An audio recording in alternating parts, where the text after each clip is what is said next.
Welcome to the broadcast tonight. Charles Grodin, whose deadpan humor has made him a star in spite of himself, will join us to talk about his success as an actor, as a writer, and as a director. Also a man who's played a pivotal role in the American theater for over 30 years. Director Lloyd directs us through his career from A Raisin in the Sun to his continuing collaboration with August Wilson. We began with an Academy Award-winning actor whose popularity spanned the continents and capturing American audiences' attention and judgment at Nuremberg. Maximilian Schell has distinguished himself as a consummate performer and as a director of stage, feature films, and the documentary Marlene. Television viewers can look forward to his latest performance this Sunday on the Hallmark Hall of Fame production, Miss Rose White. Welcome. Thank you. Nice to have you here. Tell me a little bit about this, because we do have a clip from it, and I want to talk about a lot of things. But you want to show the clip first? Can you set it up for me? I don't know. Okay. I don't know which clip Right. it is. I'm not sure either, but let's take a roll. This is a Hallmark Hall of Fame production, and we'll tell you after you see this clip a little bit about it. I have a family, a family! You always had your family, you just never noticed.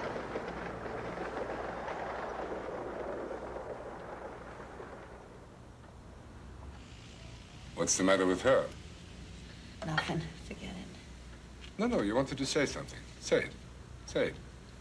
What? What? Do you see me at all? Hey, your daughter. I'm looking right at you, but you don't see me, do you?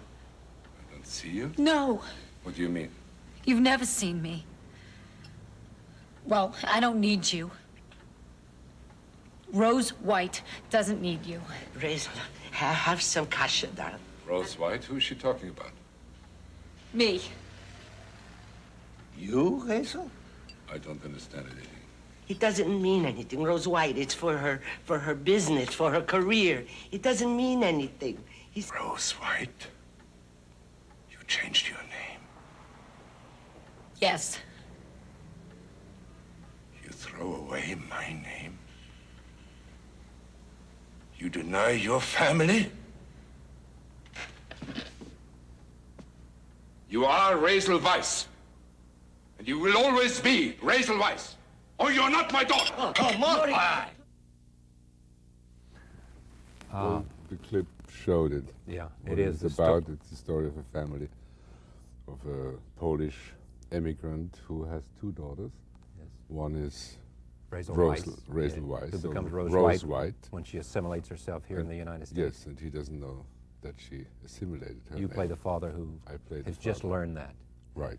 And the family has been sort of thrown into turmoil because there is the sister who's come to the United States having Poland. survived. And we thought she was dead. Yeah. And suddenly now she has to integrate herself into the family, and there's a conflict between the two sisters and between the father and the daughter. And between the past and the today. present. Yeah. It's actually very touching. You know, I get many scripts, and usually when you read a script, you know what the film is about. And I was touched already by the script. So I think it's something worthwhile watching. Is that how you decide which ones you Only will by choose? that, yes. By the instinctive feel you have as to whether it touches your own soul? Yes, yes. Yeah. You see, it's very difficult for me because I come from Europe, as you probably From Vienna. know. And yes? No, go ahead. I was going to say. No, No. I was just going to actually. It's a fascinating story, which I want you to tell me later about your father and family leaving Germany. Yes. Right. But go ahead. Tell me the story about it. And I was used to classical plays. I mean, my background is Shakespeare and Goethe and Molière and all that. And then when you come later to films and television, you are sometimes disappointed what the poor quality scripts have. Yes. So when I got this script, I thought, no, this is okay. This is playable. That's good. It is remarkable. I mean, the Hallmark Hall of Fame productions have continued, evidently, to maintain over a number of years the sense Many of years, standard and quality. Well, obviously, they know about quality. Yeah. Do you see, most of the scripts you see simply you don't like? They don't reflect Most the quality of them, that you want to, and rather than act or even direct a script that you don't like, you'd rather just Well, not I can't. I simply can't if I don't believe a role or a play, I don't know what to do with it. But have you ever? I mean Oh, yes. clearly you have seen some roles that maybe have looked interesting and tantalizing, and then later, as it panned out, it wasn't quite what you Well, then wanted I it to be. followed Spencer Tracy, who said once, you know, when they asked him, Mr. Tracy, why did you accept this part? He says, well, for money. So we all have to make a living. Yeah. The choice between acting and directing, if in fact I would come to you and say, Max, on the one hand, I have a terrific script, which you like, and the possibility of directing actors you admire. On the other hand, here is a script which touches your soul, and you will be directed by a director you admire. How would you choose between the two, and what would be sort of where you are right now the most compelling to you? Well, it depends. I think Miss Rose White, I wouldn't have directed. I think that's better for Joe Sargent, who was wonderful. Right. It would not be something that interests me. I'm interested when I direct a movie, always to sort of make a step forward. I mean, all the films I directed have not been, let's say, a good family story or something. I always tried to invent something new, like in Marlene, for example, or in The Pedestrian, or even First Love, or Tales from the Vienna Woods, or even the Dürrenmatt film, The Judge and His Hangman. It always, I think it should be something new. Yeah. And to discover this new aspect in a play or in a movie, that is what interests me. You Bullet Marlene is a film, a documentary in which she refused to be on camera. Part of the film is her life. The other part of the film is her resistance to your entreaties to give you more, to speak more, to make her justify her life and to come on camera, which she refuses. You now believe, do you, that it worked better because she refused to come on camera? Afterwards, Yeah. everybody realized it worked better. But when she asked me to do it, and I said, if you're not on camera, I don't know what to do, until I found out that maybe a film of denial might be equally interesting. That's what I mean, you know, to break new ground. And then I said, okay, so let's have the talk. And it was about 14 hours. Yeah. We All on talked. audio tape. Yeah, all on audio tape. And I saw her, and then I had to invent. It's almost like Beckett's Crab's Last Tape, you know, where he listens to a tape which is made 10 years ago, and on the tape is another tape which is 10 years ago. Right. So you hear that voice from almost from, not from the grave, but from somewhere undefined, and that you can always set against newsreels or against scenes where she is young and aggressive and beautiful. There has been, as far as I have read, only one contact between the two of you since the film was done. She called you up, did she, or came to see you, or sent you a No, note? we worked together in Judgment at Nuremberg. Yeah, but I mean after the fact, after you made Marlene, the documentary. Oh, she hated it. She hated it. Yes. At first, or still today? No, today she loves it. Yeah. She even said it publicly, that it's a fantastic job. But after we She got apologized for nominated, giving you such a hard time? No, we got nominated for an Academy Award, and we won the New York Critics Award, and I think that changed our mind. Did you have any interest in doing another documentary? I mean, another one like that? Why not? I don't know. No other subject that was so engrossing to you, or so? At least not to my knowledge. I like a story. Yeah. I like to tell a story. Lenin. You were in this HBO production, 3 hours, Stalin, Robert Duvall played Stalin, and you played Vladimir Lenin. Yes. Was it Vladimir Vladimir Ilyich. Vladimir Ilyich Lenin. And I assume a lot of makeup because of his own. I mean, the eerie thing, tell the story. When you go to Red Square and in the Kremlin, Lenin is there in whatever they call those things, that plaid glass, and he's lying there, and you walk through Red Square, and the guards who are guarding the tomb see you. They didn't really recognize me. I even walked through the GUM, that's a sort of supermarket there, and nobody paid attention. Then we played in the apartment of Lenin in the Kremlin. For the first time they opened it up for film production, and I went there, and I was sitting down on the table, and then the director of the museum came and says, you cannot sit here. Nobody sat ever here since Lenin sat. So I said, okay. Then I got to the piano and started to play the Appassionata by Beethoven because that was Lenin's favorite sonata. They said, you cannot play on the piano because this is Lenin's piano. Yes. Then a week later, we came back to the apartment. They saw the scene in the meantime and the way how I play Lenin. And then they said, all right, the chair is here. You can sit now on Lenin's desk. Yeah.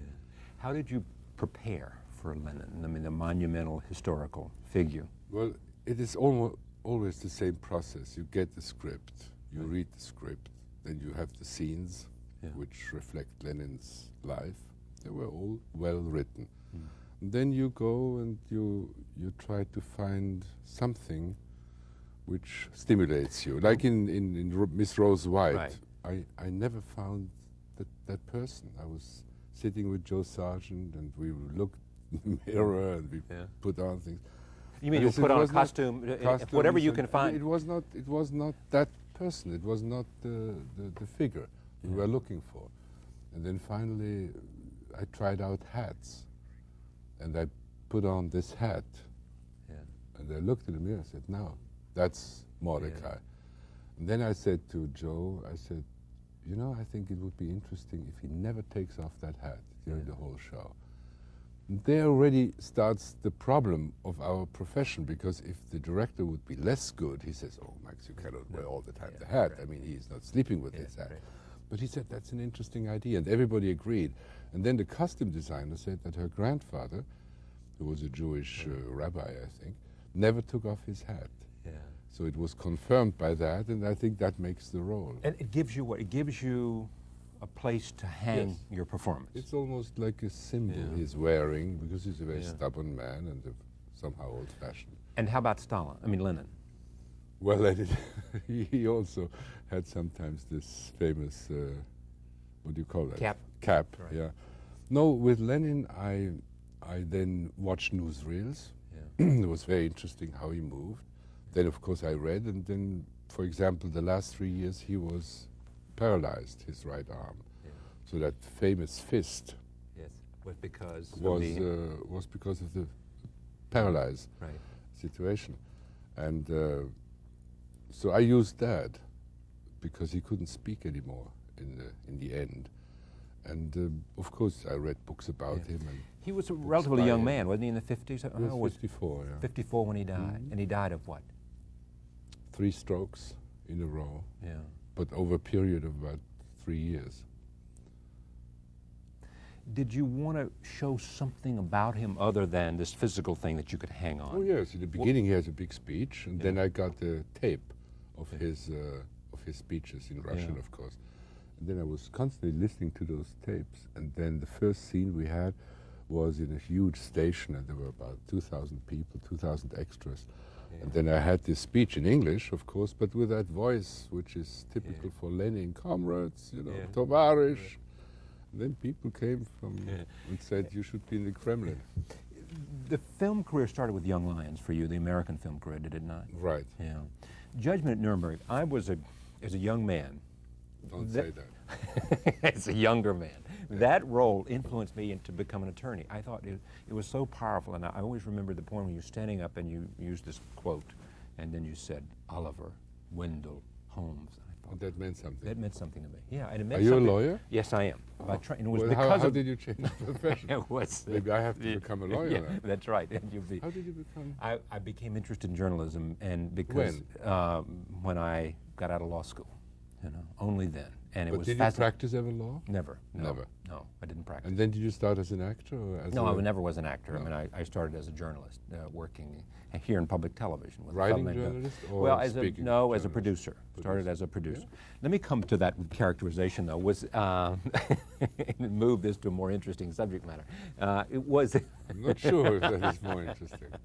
Do people know about me? Your background? No. But they should, you see. I think that makes them interesting. It makes what I, you know, it makes this process more interesting. The more they know about me and the more we know about you, the more it makes what's happening between us interesting. Right. And it's very interesting that you studied law. Okay, then I'll sit back and you just... Yeah. And when did you decide to do this show? This broadcast has only been on the air since I did a late night broadcast for CBS for for 6.5 years, Yes. called Night Watch. And then I came here in the end of September. We began this on September 30th, and it continues with great enthusiasm as we speak. Good. Only because we can get people like you here to talk about the craft. Judgment at Nuremberg, is that your favorite role? I mean, that was the Oscar award win, one of the Oscars that you won. I wouldn't say it's a favorite role. You see, I do many things in Europe which people here in America just don't know. A lot of classical things, Lot even of opera. Classical things, even opera. Right. I did twice an opera. Once Traviata, which they know here Yeah. too. Once a modern opera called Cornet at the National Opera in Berlin. Yeah.